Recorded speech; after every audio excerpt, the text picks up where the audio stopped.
So the ballot question says, shall the town vote to have its elected treasurer/collector office become an appointed treasurer-collector office of the town?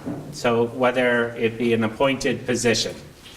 And so on the yes on the vote would be Sally Willard, and the no is Philip Gallagher. And Sally Willard's going to come up, and you can have 3 minutes to give your view on that.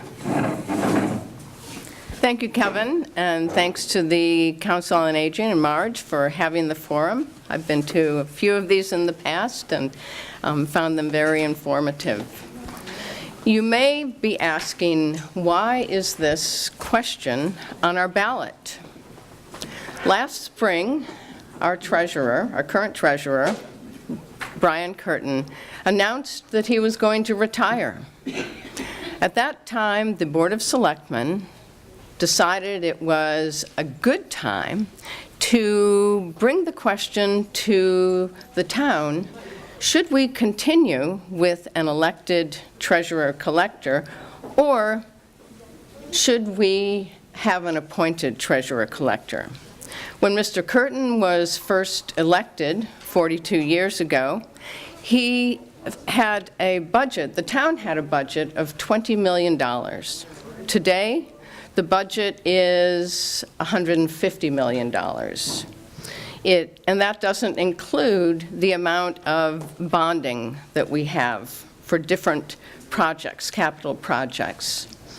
Why this is important at this time is because the current requirements, the only requirements to be elected treasurer or any other office in town, are that you're 18 years old and that you're a resident of the town.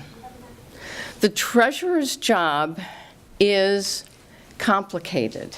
It's not a job that we want someone who is just off the street, someone who doesn't have the appropriate education and experience and credentials to just jump into. If you have an elected position, it's largely a beauty contest. Whoever spends the most money generally and whoever gets the most votes gets the office. The person who's most qualified, so you may have 3 or 4 people in the field, but the person who's most qualified may not be the person who can raise the most money, get out the most signs, get the most publicity, and then get the most votes. And that's why we feel it's important to vote yes. The process will be the same process that the selectmen have used over the last few years to hire senior managers. They go to an outside agency, such as the Mass Municipal Association or the Collins Center at Northeastern, and that group works with us on the job requirements. Once we have the job requirements, they put out a call for people. Then there will be a second level of interviews. They screen a second level of interviews by a town-wide committee, and the final 3 candidates interviewed by the selectmen. All right, thank you, Sally. And for the no side of the ballot, we have Phil Gallagher. Thank you, Kevin. Thank you, ladies and gentlemen. First of all, let me say I'm a Republican. My family members have rolled over in their grave. And the reason I became a Republican after 45 years as a Democrat was because 3 of our last speakers of the House were all indicted and jailed for corruption, and our Senate president shielded his serial killer brother. So what happens is, this was a consolidation of power. That's why we have these people who were jailed, because they have a consolidation of power. And that's what this question is about, is a consolidation of power under the Board of Selectmen. This position is the last remaining position that reports to you directly to the voters. Now, the yes people seem to think that you're not smart enough to determine an 18-year-old with no qualifications versus somebody who does have qualifications. Now, how well have the selectmen done over the years in appointments? Not very well in comparison to the voters. Let's look, and including the school committee, which have executive authority. There are 5 major financial positions in the town: the town accountant, the town auditor, the budget director, the budget analyst, and over in the school department, there is the director of finance and the business manager. Now, 4 of those positions have been filled this year, in the last year. Did any of you know that? Did any of those candidates appear before you and present their credentials? No, none of them did. And let me give you an example of the popularity contest. Did any of these people go outside? Did the selectmen or the school committee go outside and do a nationwide search and find the finest qualified candidate? Like hell they did. In the school department, they moved the MIS director to the director of finance, and they took a junior accountant from the town hall and made a business manager. Now, what happened in that case? Within a year, the school department, if you've read the paper, the school department outspent their budget by $1.2 million into the next fiscal year. Now, I've been active politically for 50 years, and that never happened once. So after 4 weeks, they came in and said, well, we're $1.2 million over budget. 6 weeks later, they were $800,000 over budget. So the people, after the vetting process and credentials, who were supposed to be able to balance the checkbook, missed by $1.2 million. Hadn't happened in 50 years. Now, the credentials, yes. Somebody's going to run for this job. It's a good job, and according to Amy Warfield, there's over 900 people in the town with the credentials to have this job. So are you going to be voting for somebody who's 18 years old? Of course not. You're going to be voting for somebody who can run this department with the 9 professionals that already work in the department. Thank you. Okay, so Phil, you can stay up and answer the next question first. And a few people asked it. So, and these are tough questions because it's not, neither of you are running for the position. Right. So it's not a personal question. And it makes it a little awkward asking questions on it. So it's more your knowledge that we're looking for. If a treasurer is unable to complete his or her term, who will fulfill it? And a couple of people asked that question. Well, in 1968, the selectmen had a favorite son that they sponsored an article to have him elected treasurer for life. Some of you will remember that. Treasurer for life until 70 years old. 6 years later, unfortunately, he was indicted and incarcerated for embezzlement. So what did they do? They appointed the state representative's brother as an interim appointment, another favorite son who was active politically. Nice guy. I mean, I don't want to cast aspersions on him. But he was defeated by a 27-year-old graduate from Northeastern with an accounting background. So the appointment process. Oh, by the way, while we're at it, too, talking about the voters versus the selectmen being better appointers, if you'll remember in 1981, we had a state senator that was incarcerated for extortion. The selectmen, in their infinite wisdom, chose to appoint him as the veterans agent when he got out of jail. So contrast that with the voters, okay? The selectmen have hired 4 town councils in the last 40 years. They've fired 3 of them. They've hired 4 town administrators in the last 27 years, I think, and they fired 2 of them. Some of their other appointments, of course, have been jailed, etc. So the voters go back 75 years in the town clerk's office, for instance. Perhaps some of you remember Marty Graham. She was elected by the voters for 35 years. She was subsequently elected replaced by Kay McKim in a spirited election. Okay. Keep going, 15 more seconds. 15 more. In a spirited election in which the best candidate was chosen. Then Jane Chu was chosen. Spirited election, the best candidate was chosen. Now Amy Warfield, outstanding. These. And Sally, do you need to hear the question again? What happens if the treasurer is unable to complete his or her term? Who will be able to fulfill it? Who fulfills it? If the treasurer resigns or quits. And our current treasurer has already expressed his desire to retire. If the treasurer resigns or quits before the end of the term, we have to have a special election to elect a new treasurer-collector. This particular article gives us the opportunity to set some job requirements so that should the treasurer resign in the next year or two, we should already have a set of job requirements. We'll have had an initial screening of anyone who wants to apply. Back in 1968, they didn't do COA checks. They didn't have the systems in place to check someone's background. So today, we're in a much better, we're much more capable of finding out what someone has been up to in their prior jobs. I believe that it is incumbent upon us to plan for the future. Whoever comes in is not going to have, if they're elected, is not going to have the necessary certifications.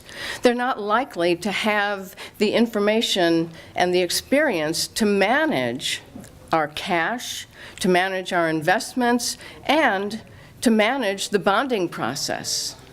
And yesterday, we learned about the schools. Schools have a lot of repair and rebuild to do.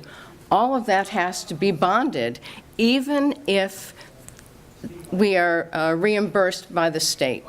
So it's not a simple job, and it's not something. All right, Sally. So you're going to get the next question. Okay. Okay. And again, it's not someone running personally. So you can answer this in the yes version. Okay. Okay, how it would be handled. What would be the recourse if the treasurer is unable to competently do his position, or if something questionable or unethical happens with the treasurer? How would the yes vote handle it? If the treasurer is hired by the selectmen can fire that treasurer for lack of competence or for doing something wrong. If the treasurer is elected, then we have no recourse. That person can stay there for 3 years unless they're arrested and taken away, in which case we would have a special election. So it's really fairly simple. The selectmen can hire and fire, but we only have every 3 years to vote someone in or out. And if they're not doing a good job and they're hurting the town's credit rating, then you really don't have a say. We have no recall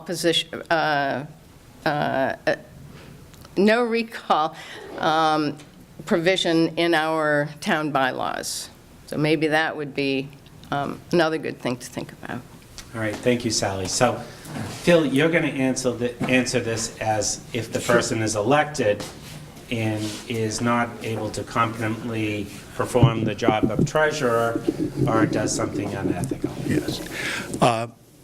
Yes, we could put it in the bylaws, but in the particular case of the treasurer, the state has a certification process, and the state can remove the treasurer on petition by the Board of Selectmen. So the idea that we're going to have somebody who's incompetent for 3 years is not true at all. So as far as every organization in the state of Massachusetts, municipal, corporate, or tax exempt, has a treasurer. So this is not a unique feature within the Commonwealth of Massachusetts. And irrespective of what the numbers are from 20 years ago, 30 years ago, the function of the treasurer is exactly the same as it was 20 years ago, 40 years ago. The reason it was put in the bylaws is so that this would be the last remaining oversight, checks and balances over the selectmen. So the idea that our credit rating would go bad because of a treasurer is ridiculous. We're more likely to go bad as a result of overspending by the selectmen and overspending by the school department. That is where we've gotten into trouble on our bond ratings. So as far as the job is concerned itself, is there oversight within the job? We have 9 different professionals who handle all of the functions that this job entails. We have bond counsel. We have insurance actuary. We have 12 different banks that act for us in investments. On top of that, we have 9 employees who handle payroll, who handle tax collection, who handle water bills, who handle handicap parking tickets, who handle town insurance, who handle the investment process, the accounting of it. So this is an independent position that was designed specifically for you, the voters, to have oversight on the rest of the departments, okay? And the idea that, okay. Okay, last question, and Phil, you would go up first, is would the treasurer's salary in stipends change if the position is elected? Elected or appointed, the beginning salary for the position needs to be increased. I think it's $86,000. Now, town meeting will change that position, but if the selectmen make the appointment, they'll do it through a negotiated process. And to give you an idea, the person who went over from the junior accounting position, or she wasn't a junior, but she was an accounting position, who left town hall and went over to the school department, got a $45,000 raise. So that gives you an idea of the appointing authority's thought process in this. So once again, this is the only position that's directly reporting to the town residents. And all the rest of the politicians, myself included, are perfectly willing to rely on the voters' good judgment to put us in office, okay? But somehow the selectmen feel as though it's their good judgment which should control the money. Now, let me tell you this. I've been in politics since middle school. I've been elected for 40 years. I spent 7 years on the Board of Selectmen, okay? 1 year as chairman. The last information you'll receive from a treasurer, that's his own opinion, will be, well, he's elected. If he's appointed, he'll, or she, they'll do exactly what they're told. That's just the name of the game, kids. You've all been in corporate America. You've all had jobs. Did you ever stand up in a meeting and say, hey, boss, you're wrong? No, that's not right. You do that and you're a former employee. It's the same thing in this situation. If you think you're going to get independent financial advice from somebody who's appointed by the executive authority, think again. Thank you. Okay, and Sally, so you would answer that question in favor of that person being an appointed position. Okay, and the question is, what would about the the salary? salary and stipends remain the same as an appointed position? I anticipate that they would be the same. They're within the same range, certainly, that the current treasurer has. However, as Mr. Gallagher said, that is something that's negotiated. Other towns, and over 80% of the cities and towns in Massachusetts have voted to change from an elected to an appointed position. Of those who have recently changed to an appointed position, their salaries are generally lower than the Burlington treasurer salaries. They are within the range of municipal salaries. We will have, when the office becomes an appointed position, we will have the selectmen will be able to select from people who have already had the experience from other cities and towns in Massachusetts. They all know what municipal salaries are, and it's not likely that they're going to come in and demand a huge salary increase out of line with what municipal salaries are. Thank you. Thank you. So for closing statements, Sally, you went first for the introduction, so Phil, you can do the closing statements, and then Sally will go next. Power corrupts absolutely. And that's what this is about. It's a consolidation of power away from you, the voter, and into the Board of Selectmen.